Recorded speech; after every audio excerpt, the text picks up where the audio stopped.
YouTube content. So let's just dive into it right now with the gear we're gonna use to create this video. So for the first part, let's get started with the exact gear we're using. And actually, we just put together a brand new guide that you can grab at thinkgearguide.com, where we'll list out everything. I'll link to that in the description. But our main camera for this shoot is the Canon M50. And the reason I love this camera is because at around $600 with the kit lens, it's really the best all-around camera for YouTube in my opinion still. I mean, with the flip screen and the mic input, and we'll talk about some of those things. But in the gear guide, we cover all types of different cameras for different budgets, so definitely check that out. But for the gear we're using, we've got the camera.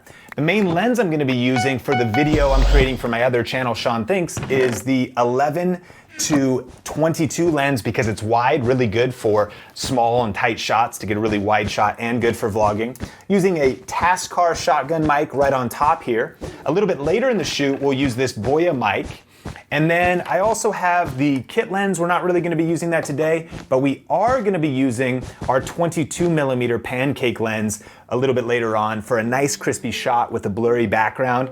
And then finally, I've got a K&F Concept tripod here that I'm gonna be using because I'm gonna be creating this video as a solo creator, like many of us are in the Think community, right? And so this is the full kit. I've got an SD card in there, and all together, you could pick all this up for a little bit under $1,000. You don't need all of this to get started, but these are sort of like the ultimate kit, I think, to create some killer YouTube videos.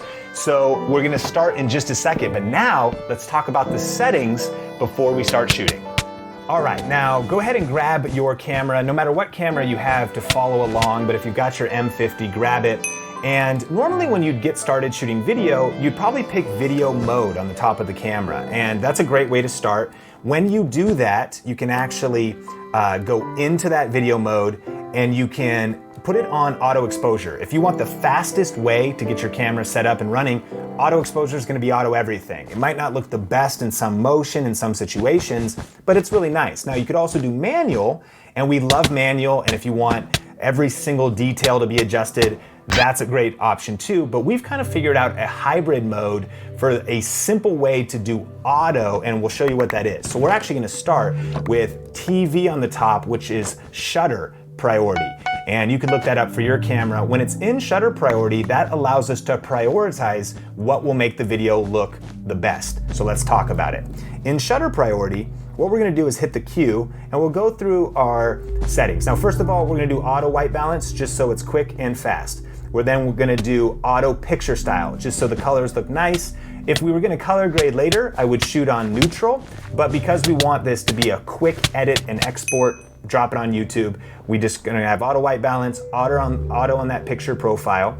And then I'm gonna choose an autofocus mode of my face, at least initially when I'm vlogging and I'm on camera. I'm gonna be shooting a video for my Sean Cannell channel of a home office tour. And so when I'm on camera, I'll do the face focus. And then when I'm shooting room shots, I can do kind of zone focus and tap certain areas.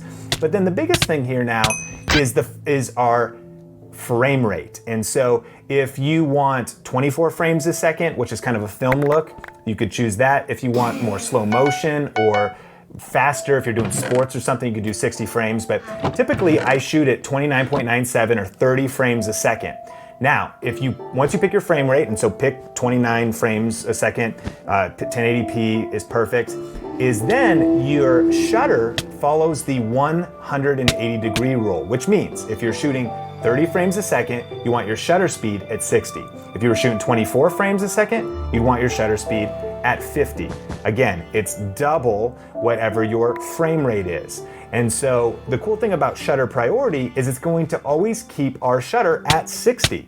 Therefore, the motion will always look good in the video. And then finally, we're gonna go over to ISO here and actually put it on auto. So that way, the camera will adjust the lighting brighter or darker accordingly. Now, the final thing to note here is that this lens is, we're picking it because we're shooting these wide room shots and it's really good for vlogging. It's the 11-22 Canon lens, but because the aperture is f4, it's a little bit dark. So the ISO might go up a little bit high, but we're just gonna live with that. I mean, it is what it is, and ISO is where we're gonna get that lighting. And here's what I mean, is that if you want your video quality to look the best, you probably don't wanna go over ISO 400 or 800 on this camera. If you want to just kind of vlog and take people with you and you don't have extra lighting, well then it might go higher and it's just going to affect the image quality. One thing to remember about ISO is that lower is gonna be not as much light being let in, but it's gonna be a better image quality. If you can get enough light or you can shoot outdoors. The higher you go, the more grainy the image is and the more it falls apart.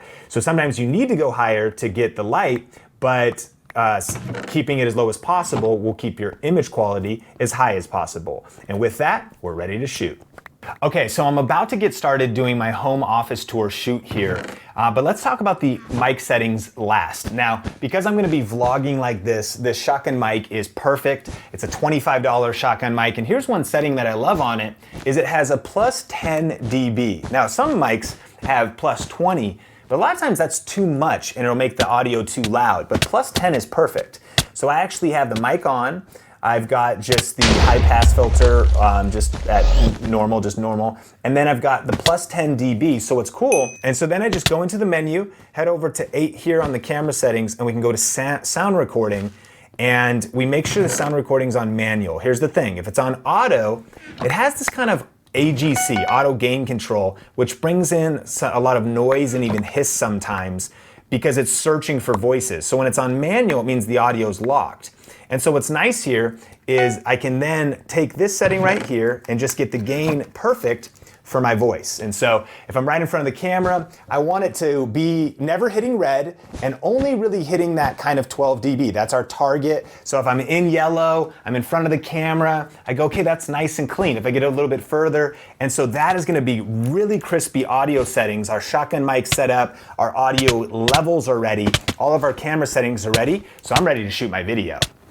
So a couple reasons why I love this setup is, of course, the flip screen, so I can always get a good shot composition of myself on camera.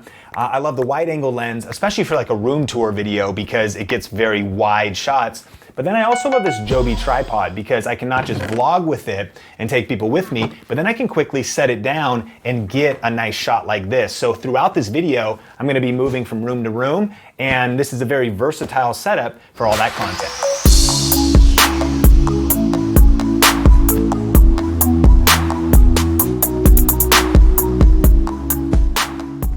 If you're looking for some home office design ideas, you're gonna love this video. My name is Sean Cannell, and I've been a full-time entrepreneur for over 4 years now, freelancing well before that, and working from a home office. So in this video, I'm gonna be breaking down some of my favorite design and inspirational images and various posters and things like that, as well as my charging stations and a couple other cool features that I think will give you some great ideas for your home office. Coming up.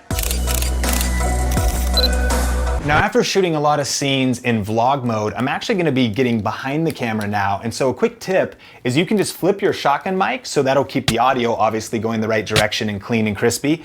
And then I also like to actually use the Joby like this, where I tighten it down and I get an added point of contact. So now the camera can actually be a very steady shot if I want to walk people through the home office, give kind of a tour. I can zoom in. And the one other thing I'm going to do here is switch the focus mode from face focus to zone focus. So now I can just tap on exactly what I want to be in focus, and it's not going to be hunting for faces and potentially having focus issues. But over here, that's also an IKEA bookshelf. And so you can see, I think that lifelong leaders are lifelong learners. I read a lot of books. I love to always be leveling up and working on myself. All right, so let's talk about a quick tip to help you organize your footage when you're creating YouTube videos. So I've been shooting this home office tour. I shot it in here, in the loft, in the other office. I shot behind the camera, in front of the camera. But what I'm considering all of that is a term to remember. It's called A-roll. In editing, it's gonna be the base layer of video footage, and the A-roll is typically the person on camera. It's where my audio is, where the main kind of narration is, etc. And then you've probably heard the term B-roll. The reason it's called B-roll is then it's any extra clips that we would layer on top of the A-roll. So maybe while I'm sitting at a chair describing something, I can lay over a clip of the thing I'm describing. And so for the next part of the shoot, now that I've basically finished shooting the A-roll, I actually want to switch lenses. And so the reason I mentioned all the gear at the beginning was so that we can use a different lens, and that is the Pancake 22mm f2. Now there's a couple reasons to do this, but one of the main reasons is the aperture. And what I mean is that f2. This guy is f4. This one is f2. That is a big difference. What a faster aperture, and faster is the lower number, what an f2 aperture will do for you is allow the image to be better in lower light. It basically is a wider aperture. It lets more light into the camera. And so in these darker scenes, like when I'm filming over here on f4, and remember our auto ISO settings, there's actually not a ton of light in these corners. This lens will make that look beautiful and be able to do better in lower light situations. This lens, not as much.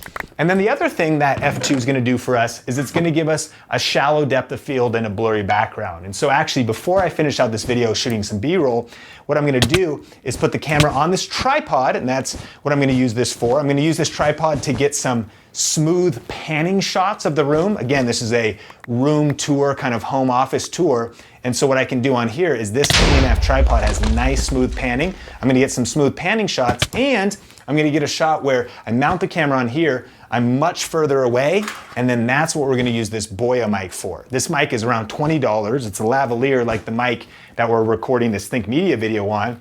And so that way, if I get further away, I can get that blurry background, I can get the good audio, because if I'm too far away from my shotgun mic, the audio is not gonna be as good. So thanks for coming along with me for a quick tour through the Think Media offices. If you wanna see any of the various decor, now, could you skip past these other lenses and even this mic and still finish out this video? Of course, but I just kinda wanted to give you the complete kit that I would use so that I feel ready to create all the content necessary to tell a great story on YouTube.